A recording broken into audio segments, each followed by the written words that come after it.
بیٹھے ہیں، وہ میرے ہندو بھائی جو سامنے بیٹھے ہیں، میں اپنی چھوٹی سی تقریر میں صرف ان کے ذہنوں پر یہ سوال اٹھانا چاہتا ہوں کہ اگر یعقوب میمن دہشت گرد ہے تو میرے معزز ساتھیوں وہ 68 لوگ جو لبرہن کمیشن میں دہشت گرد قرار دیے گئے، جن میں اڈوانی بھی تھے، جن میں مرلی منوہر جوشی بھی تھے، جن میں اٹل بہاری واجپئی بھی تھے، اگر یعقوب میمن دہشت گرد ہے تو کیا وہ لوگ دہشت گرد نہیں ہیں میرے معزز ساتھیوں؟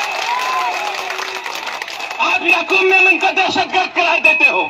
اسی ممبئی کے اندر شیوسینا کے لیڈر بال ٹھاکرے نے گرو سے کہا تھا کہ مجھے گرو ہے کہ شیشنکوں نے بابری مسجد کو ڈھا۔ یعقوب میمن چلاتا رہا، لوگ انصاف کی بہار لیے چلاتے رہے کہ یعقوب میمن بے گناہ ہے، لیکن اسے پھانسی دے دی گئی اور بال ٹھاکرے نے سینہ تان کر کہا تھا کہ بابری مسجد میں نے شہید کیا، لیکن عدالت اسے ہاتھ بھی نہیں لگا پائی میرے معزز ساتھی۔ ہمارے لیڈران کہتے ہیں یعقوب میمن کا فیصلہ آیا، میں نے ٹی وی پہ بہت بڑے لیڈروں کو سنا کہ کورٹ کا فیصلہ آ گیا ہے، ہم مانتے ہیں اس بات کو میرے معزز ساتھیوں۔ کورٹ نے فیصلہ دیا بلونت سنگھ کو پھانسی دی جائے،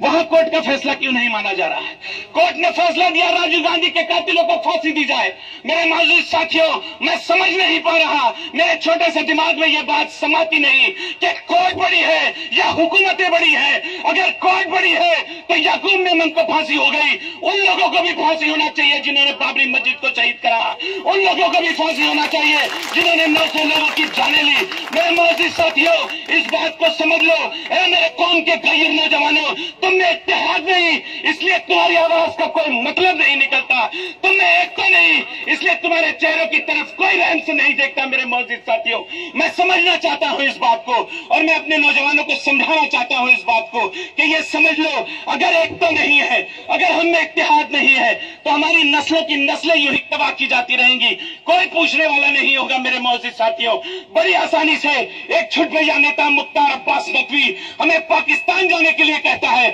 اور پورا ہندوستان تماشا دیکھتا ہے، وہ مختار عباس نقوی جس کا کوئی شجرہ نہیں نکلتا، وہ لوگ جنہوں میں بابر کی اولاد کہہ کر گالی دیتے ہیں، میں ان سے پوچھنا چاہتا ہوں، انہیں بتانا چاہتا ہوں، وہ ٹیپو سلطان جس نے اس ملک کے لیے قربانی دی وہ بابر کی اولاد تھی، وہ ہمایوں جس نے رانی لکشمی بائی کے لیے حفاظت کی وہ بابر کی اولاد تھی، وہ ویر عبد الحمید جس نے ٹینکوں کو اڑا دیا وہ بھی بابر کی اولاد تھی۔ کیا اس ملک میں بابر کی اولاد ہونا کوئی جرم ہے؟